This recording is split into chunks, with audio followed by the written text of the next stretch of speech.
Here we go. Tell me I'm wrong about this.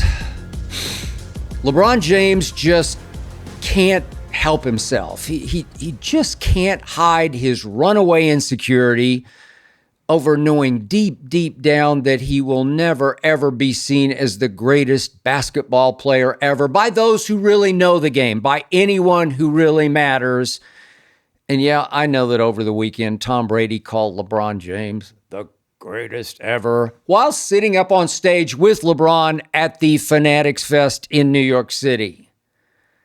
What a sellout Tom Brady has become post-football off the field, and he was undoubtedly the greatest football player ever on the field.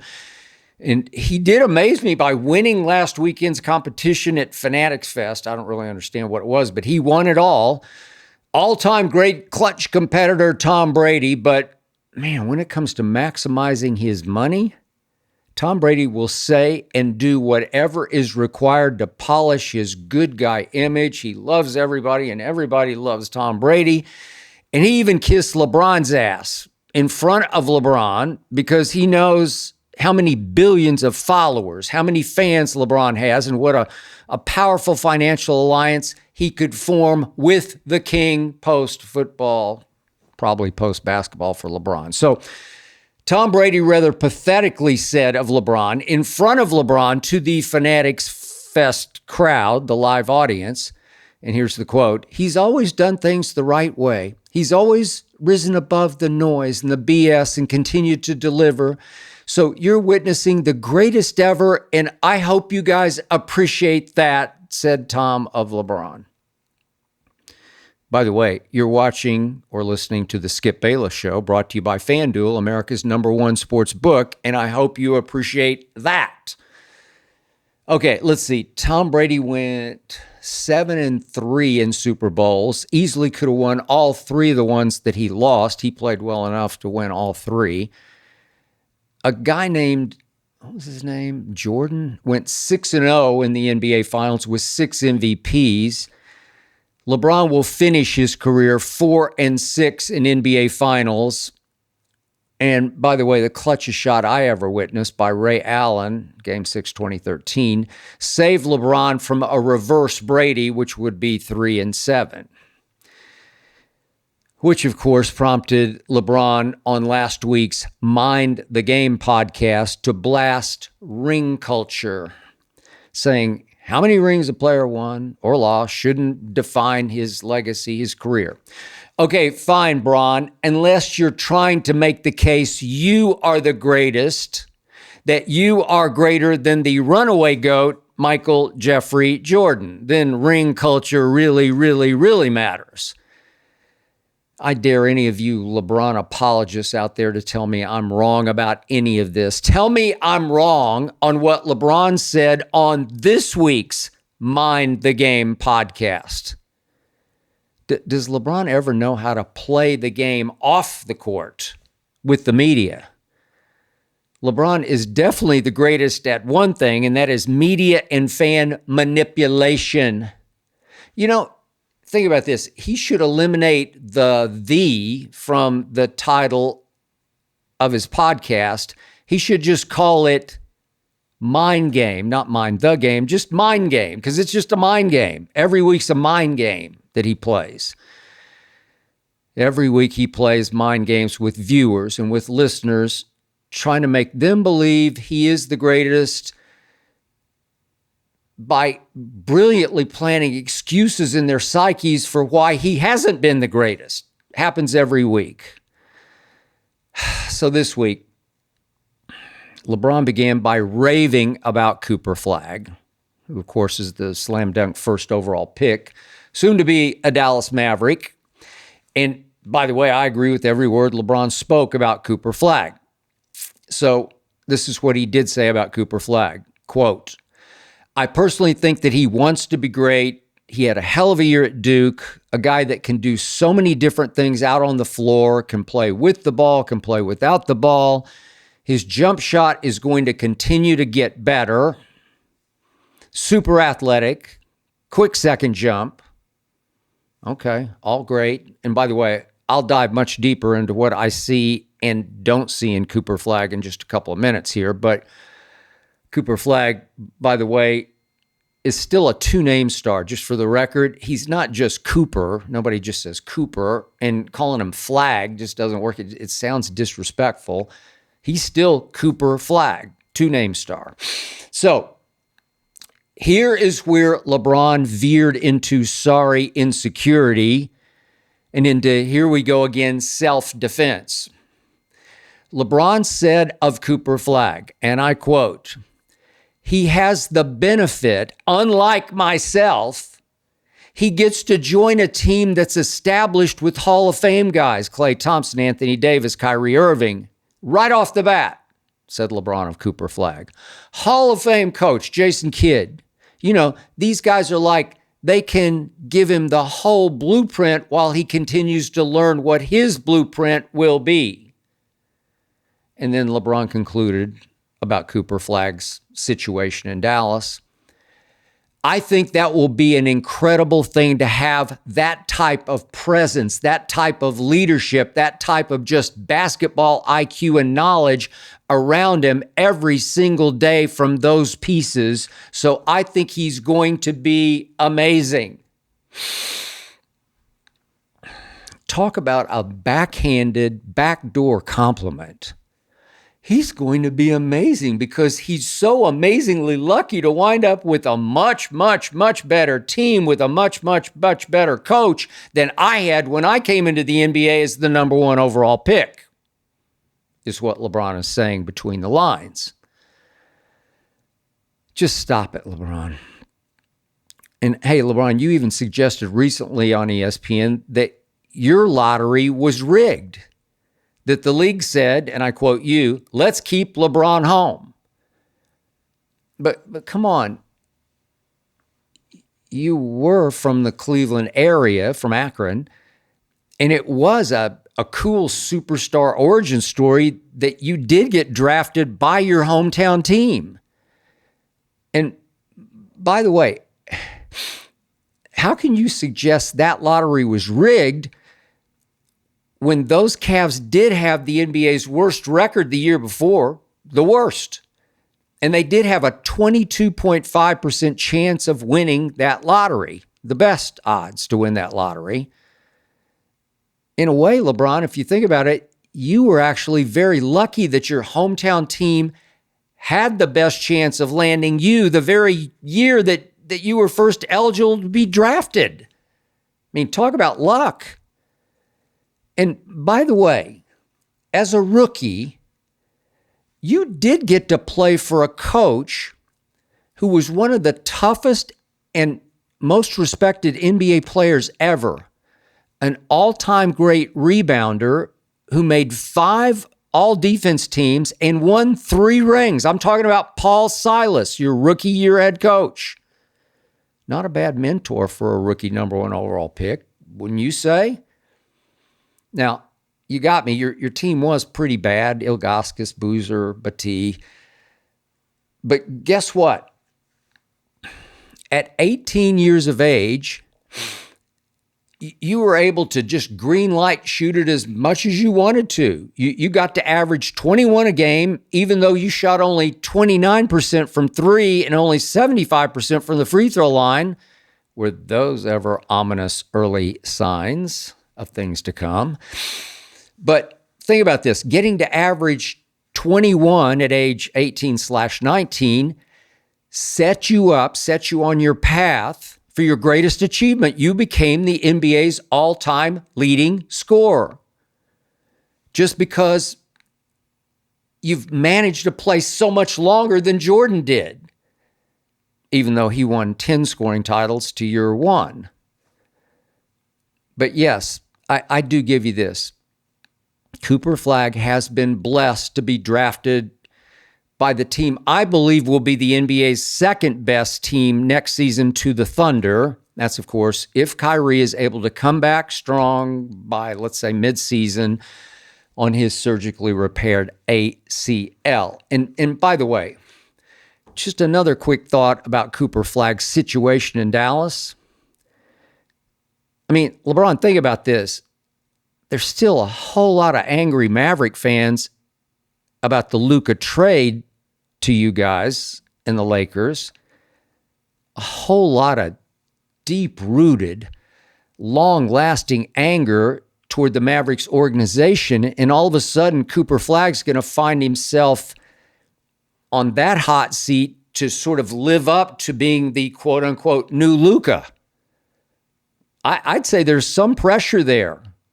I'd say you didn't have any expectations like that, any animosity, any anger aimed at you when you were the hometown hero, the kid made good from Akron with the Cavs, right? I mean, come on, give this kid a break.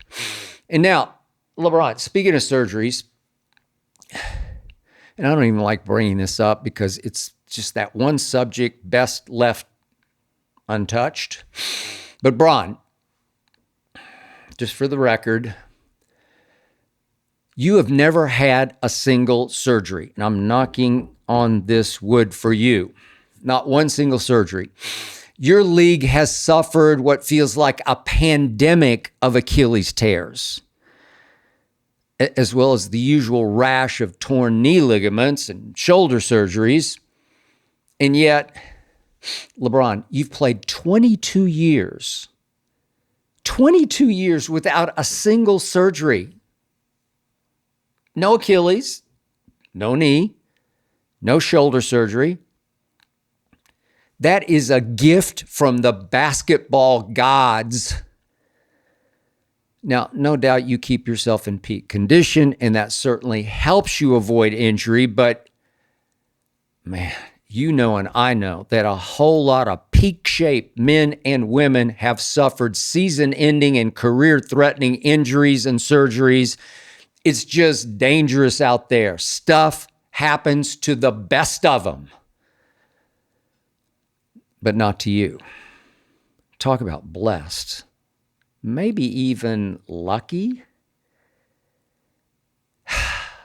But now you're suggesting Cooper Flagg has all the luck. Now you're saying, oh, woe was I, stuck in Cleveland with the sorry Cavs, no leadership, no guidance. Poor you, LeBron. I'm sure times were so tough back then that you had to walk all the way from Akron to your games in Cleveland. Just stop it, LeBron. You're the one who's had an amazing ride. Just be grateful for it. You're going strong into year 23, and you could easily play at a high level for 25 NBA seasons. You just need to come to grips with the fact that Michael Jordan was laughably better than you. Always was, always will be, period, end of story. Mind the game. By the way, you want to bet a couple of bucks on who wins next year's NBA? I like the Thunder, as I said the other day on my show, again. The only place to get started is FanDuel, America's #1 sports book. It's sort of the Cowboys, Lakers, Yankees all rolled into one. The place to be, the dominant franchise, the official sports betting partner of the NBA. Find all the best player props on FanDuel. Get the latest stats right inside the app. See who's consistently hitting the over, who's flirting with the triple doubles. Once the game starts, it can really get interesting when you combine live prop bets into a same game parlay for a chance to win big. Summer League right around the corner. Get ready. FanDuel. You'll get started with $200 in bonus bets if your first $5 bet wins. Just visit FanDuel.com/skip. Use my first name. That's FanDuel.com/SKIP. Okay, speaking of rigged NBA lotteries, Patrick Ewing rigged to the Knicks. Derrick Rose rigged to the Bulls. Cooper Flagg rigged to the Mavericks. I'm sorry. I just don't buy it. Never have, never will. I have several friends in and out of the media who are just convinced the NBA mandated Luka to the Lakers, so they'll have a big gate attraction when LeBron does retire. Then the NBA mandated Cooper Flagg to Dallas to help make up for the loss of Luka. Now, this always makes for intriguing conversation for me and my friends. And who doesn't love a good conspiracy theory? But I'm sorry, the more I've thought about it, I've just always found it impossible to believe the NBA could keep a rigged lottery from leaking to the media somehow, some way. Too many people would have to know about it. In this case, the Maverick owner and GM, they obviously have to know. The Laker owner and GM would have to know. Surely 4 or 5 NBA executives just under Adam Silver would have to know. And several people from the firm presiding over the ping pong balls would just have to know. And over time, somebody whispers something to the wrong somebody, and all of a sudden the New York Times or the Washington Post or whomever breaks a bombshell story, and the NBA loses a whole lot, if not all of its credibility. I just don't think the National Basketball Association could ever risk that, even though I enjoy wondering about it, and I must admit, I'm still amazed the Mavericks hit the Cooper Flagg lottery with a 1.8% chance. Wow. They leaped 10 slots, the biggest leap since the lottery changed formats in 2019. Whew. Okay, so here are all my pros and a couple of cons on what I have seen so far from Cooper Flagg. He plays hard. He competes hard every single second of every single game.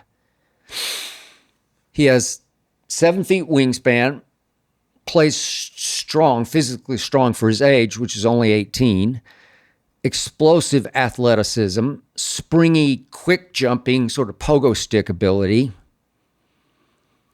Kid obviously is driven to be great, to dominate, yet he does play unselfishly with high basketball IQ and a gifted eye for finding open teammates with really good passes, maybe not spectacular sort of LeBron-esque, Caitlin-esque passes, but very good, solid, high IQ passes. And by the way, LeBron's saying he'll improve his jump shot over time. Well, look, in ACC games last year, at age 17, Cooper Flagg shot 44% from 3 in all of his ACC. That's regular season in the tournament, conference tournament. And for the season at Duke, he shot 84% from the free throw line. So, man, I'm sorry, he's going to be a much better shooter than LeBron has ever been. And Cooper Flagg cares as much about playing defense as he cares about playing offense. He's a game-changing, weak-side, off-ball shot blocker or shot changer, just often swooping in out of nowhere to get fingertips on ball, change shots. Cooper Flagg is very good with his offhand, his left hand, though he's no LeBron in that department because LeBron, of course, was born left-handed and is ambidextrous at the rim. Cooper Flagg, as many of us got to see, just took over and closed the game in that scrimmage in Vegas, remember, against our gold medal, soon-to-be gold medal Team USA. In that scrimmage, he showed no fear, just supreme confidence, even at 17 against LeBron and Steph and KD and company. It was pretty amazing. Gave me chills. But given all that, I must reiterate, I was disappointed in Cooper Flagg late in the Kentucky and Kansas games early in Duke's season last year. Remember, he just played a little out of control on last shot situations. Feet went out from under him twice, but he was still just 17. And then I was disappointed in that season-ending semifinal loss to Houston when he allowed his team to blow what seemed like an insurmountable late lead. Then he came up woefully short on that jumper to win the game. Didn't even have a chance. So, again, maybe it's too early to wonder whether Cooper Flagg has the clutch gene or not, but he definitely has everything else, and he will fit in perfectly with all those veteran Dallas stars LeBron talked about. Now, quick sip, breakfast of champions. I'm already on record about this. Cooper Flagg will be the best white American player since Larry Bird. I'm not saying that I'm seeing Larry Bird, not yet, because I've never seen anything like Larry Bird. When it came to clutch gene, basketball genius IQ, killer will, defiant, arrogant, trash-talking confidence, all-time great leadership, right up there with Michael Jordan's, Magic Johnson's. So is it fair for me to compare white American player to white American player? Well, if you followed my career, when it came to basketball, I have been painfully honest about this. I have never, ever had much respect, much use for white American players. In fact, many, many, many times over my career, I've been called reverse racist. But come on, show me a white American player remotely close to Larry Bird since he retired in 1992. Now, before Larry Bird, we had my guy Jerry West and my favorite player in high school, Pete Maravich, and my friend Rick Barry. Great players. But since then, well, John Stockton was a great little point guard. Tough, great little point guard. But, I mean, Cooper Flagg is 6 feet 9 inches tall with athletic ability and leaping ability Larry Bird never thought about having. Cooper Flagg is at least going to be in Bird's universe. And how many times over the years did I say publicly, don't take 7-foot white Americans in the lottery, routinely stiffs, routinely busts, who had no shot against the athletic strength, the toughness of black post players. Oh, the flack I took for ripping Myers Leonard before his draft. The kid out of Illinois, the center out of Illinois, and Portland took him 11th overall. Now, Myers Leonard did wind up playing 10 NBA seasons while averaging 6 points and 4 rebounds. But weirdly, he did turn himself into a very good three-point shooter, maybe the first of that wave of stretch fives. He was 39% for his career from three. Eat your heart out, LeBron, on that. But lottery pick as a special, and please stop. But then a couple of years ago, along came Chet Holmgren, and I said, there. A white American 7-footer who can run, who can leap, who can 360 spin, who can make free throws as well as threes. Give me Chet. The Thunder took Chet second overall behind Banchero. And look at Chet now, NBA champion, 18 points, 8 rebounds, 5 blocks in Game 7. Thank you, sir. You will get nothing but better.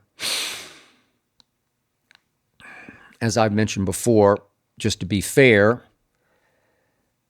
just to not be reverse racist, there's Chet now dominating in the NBA, and there's Cooper Flagg going number 1 overall, and there's Caitlin Clark vying for MVP.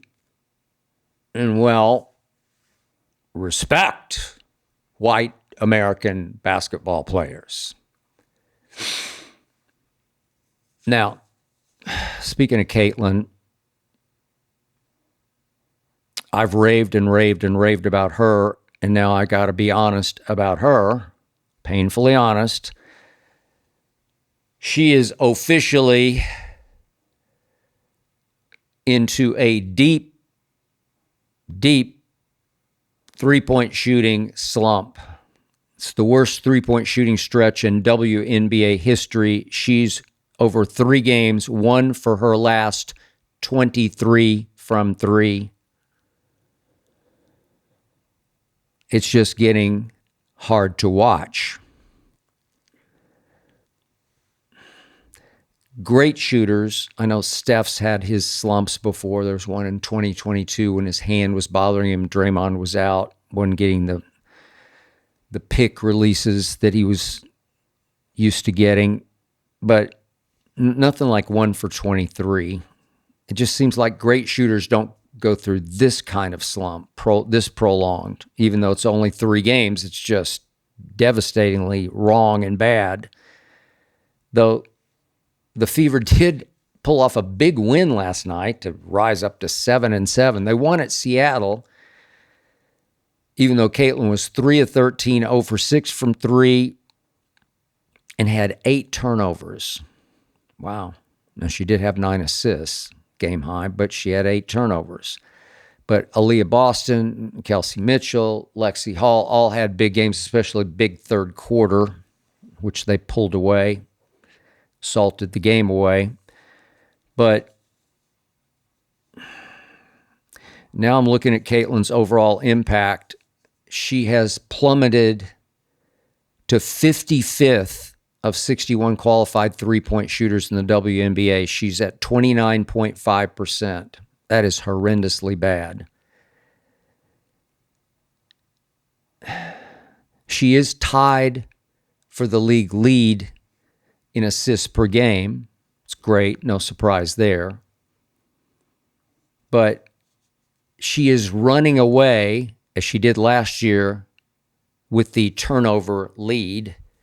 Just running away. She actually has 5 more total turnovers than Angel Reese, who's second on the turnover list. But Caitlin's played 5 fewer games than Angel has. So do the math on that. She's averaging, Caitlin, 6 a game. Angel's second, averaging 3.4 a game. Caitlin's just running away with the turnover race. And I'm sure some of the veteran stars who have criticized her are shrugging and saying, told you, when they should be rooting like mad for her to snap out of her slump. So I'll say it again. I thought she was going to be mostly shooter coming out of Iowa, and she stunned me last year with how great a passer she is. And I don't throw that word around loosely. She is a great, all-time great passer who's going to just steadily, consistently lead this league in assists. She'll try just about anything, try to thread just about any needle. So she's going to turn it over at a high rate. And this year, it feels like she's turning it over at such a high rate that she's canceling out too much of her assisting impact. That's why her team is 7-7. She did miss the 5 games. But what gets me about her shooting is she started off just crazy hot. Her first 6 games this season, she was shooting 40% from 3. So she's obviously capable, and her three-point total is going to suffer because she will try logo threes consistently. See the new State Farm ad from the logo. But it's time, Caitlin, to snap out of it. And what better night than maybe next Tuesday night? Indiana is in the Commissioner's Cup final, their little early season, in-season tournament, a la the NBA.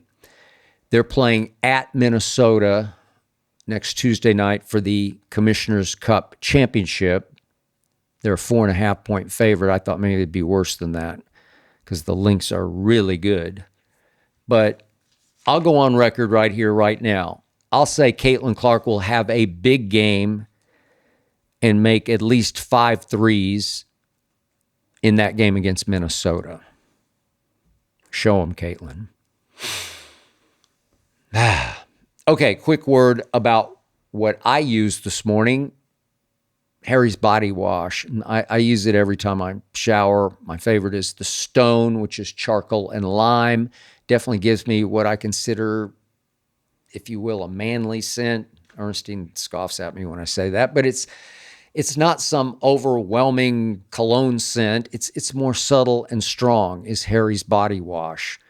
Just makes me feel better about myself, more confident as I move through the day, just feel a little cleaner, more refreshed. So complete your shower routine with this richly lathering body wash from Harry's. You can try it today for just $8 at harrys.com/ my first name, SKIP, harrys.com/skip. If you want to feel and smell as good as I do after I shower. Okay, speaking of my hometown, Oklahoma City Thunder. And by the way, at the golf course the other day, I ran into DeAndre Jordan, obviously backs up Joker for the Nuggets. And I told him I thought you guys would play the Thunder the best and the toughest. And they did ultimately. That was the conference, semifinals. And DeAndre said, yeah, we gave it our best shot, but he reminded me, he said, look, they were the best team from start to finish all season. And they just were. They were the best team. Case closed. So he was just shrugging like we did the best we could. They got blown out in Game 7 at Oklahoma City. But they were the best. They're now huge favorites to win next year's NBA championship after winning this year's NBA championship. And all that, even though last year's first-round pick, taken 12th overall, still hasn't played a single dribble for OKC. I'm talking about Nikola Topic from Serbia. Missed the entire season after ACL surgery. There's another one, LeBron. Topic is a 6'6" sort of point shooting guard, rising star in Europe, coach's son. He's only 19. I think he's going to be pretty good. He could be very good. But of course, the Thunder do have this other 6'6" point/shooting guard who happened to win MVP. And the Thunder do as well have this other 6'6" combo guard who made the All-Star team and second team All-Defense. Whew, man, the rich get richer. And by the way, in tonight's NBA draft, the Oklahoma City Thunder have 2 more first-round picks, number 15, 24. And they do have a second-round pick, which is number 44. And now it's being widely speculated that GM Sam Presti is trying to package 15, 24, and 44 to move up into the top 10 of tonight's draft. So the Thunder are the NBA's deepest team, as well as being the youngest team to win it all in almost 50 years. So think about this. Presti has no use for multiple pick quantity, like a lot of teams need. Sam Presti needs single pick quality, hence let's try to move up. He just needs one player good enough to eventually make the bottom of the roster. Huh?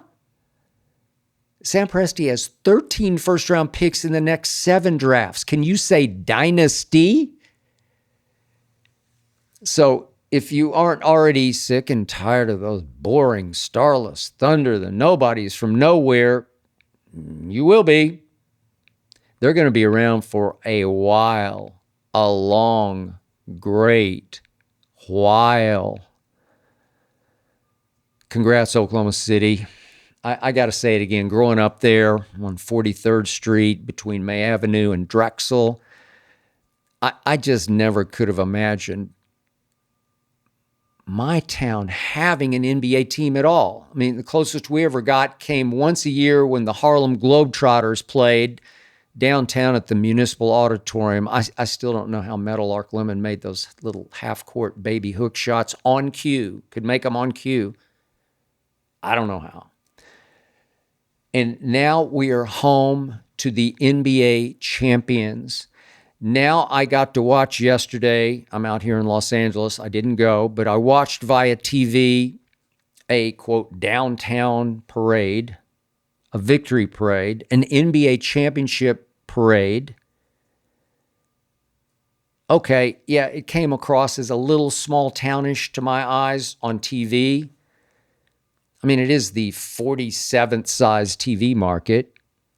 So it's not going to look like a Concrete Canyon ticker tape parade in Manhattan, or even a Shaq and Kobe victory parade and presentation downtown Los Angeles out here. It's just not going to have that kind of feel. It just felt smaller town to me. It just looked like a bunch of kids who were having the most fun they've ever had in their lives because they dominated the National Basketball Association from start to finish all year long. They put up historic statistics. You could make a case it was the greatest end-to-end, start-to-finish year any team's ever played in the history of the National Basketball Association.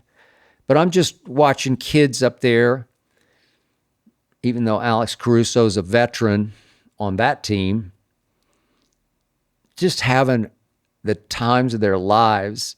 Caruso wore a Mount Rushmore t-shirt with his face on all four places. He went undrafted out of Texas A&M, and now he has 2 NBA championship rings. I love that t-shirt. I love that swag. I love that confidence. He's a defensive specialist wearing a Rushmore t-shirt with his face all the way across 4 times. Whew. I love Jalen Williams wearing a Kobe t-shirt. He's got a little Kobe in him.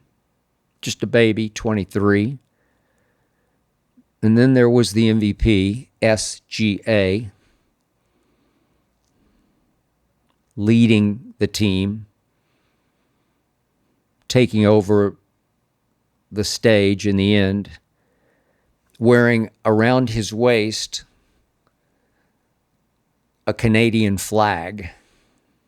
And I thought, well, I don't know. He is embracing his heritage, his Canadian heritage. Is that why he doesn't connect in the United States of America? I don't know. He's the MVP,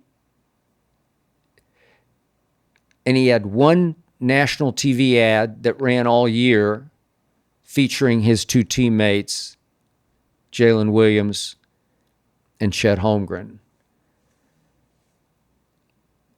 I never got it. I don't get why this team hasn't connected, because it's so much fun to watch, and you better get used to it. Okay, so in conclusion, here's what troubles me the most about the top of tonight's NBA draft. How did Rutgers have 2 top 3 players and finish 11th in the Big Ten with an 8-12 conference record and a 15-17 overall record? What? Now, I assume Dylan Harper will go 2nd overall to the Spurs. Ace Bailey would have gone third to the Sixers, except he canceled his workout in Philly the day of the workout. Not cool. He turned down every other workout request from every other team that requested. And apparently, Ace Bailey is fined, costing himself, 10 or 15 million bucks, because reportedly he wants to go 6 to Washington, to the sorry Wizards. So I don't know. I guess he can try to become the biggest fish in a sorry little pond. I don't know. I don't get it. So I watched Rutgers last year, 3 or 4 times just to see these two kids because I knew they were top of the draft. I saw their solo talent. It's undeniable. But I saw Rutgers lose those games that I watched.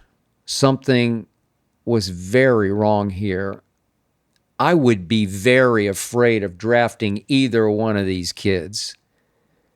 You give me 2 of the top 3 players in an NBA draft on one college team, and it misses the NCAA tournament? What? Now that's March Madness. Yet, in conclusion, if Sam Presti somehow winds up landing Ace Bailey in this draft, I take it all back. That's it for this episode. Thanks to Tyler Korn for producing, to Ernestine for overseeing, and to Hazel for approving.